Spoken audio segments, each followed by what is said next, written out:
സ്വന്തം അപ്പനെ കൊന്നവനല്ലടാ നീ.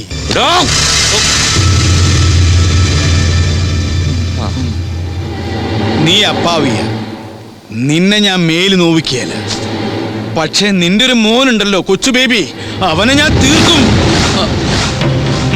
പറഞ്ഞു വരുമ്പോ എന്റെ ഒരു കൊലപാതകത്തിന് സാക്ഷിയാണവൻ. വർഷങ്ങൾ കഴിഞ്ഞു. എന്നാലും അവൻ നിരൂപിച്ചാൽ എനിക്ക് സർക്കാർ വക ഒരു കയർ ഉറപ്പാ.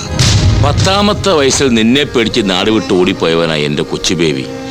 അവൻ ആയുസോടെ എവിടെയെങ്കിലും ജീവിച്ചിരിക്കുന്നെന്ന് വെച്ച് നിനക്കൊരു നഷ്ടവും ഇല്ലല്ലോ ഈപ്പച്ച.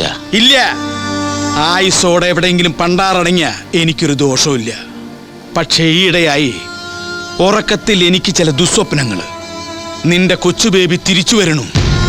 എന്റെ വല്യപ്പച്ചനെ കൊന്ന ഈപ്പച്ചായനെ എവിടെടാന്ന് ചോദിച്ചു. ചിരിക്ക. വല്ലവനും കണ്ട സ്വപ്നത്തിന് നീ കേറി സന്തോഷിക്കലടാ കുട്ടപ്പ. കൊന്നുകളയും ഞാൻ അവനെ. വയസ്സാം കാലത്ത് നിനക്കിനി എന്തിനാടാ ഒരു മോൻ? അവൻ ചത്തുപോട്ട കൊച്ചു ബേബി.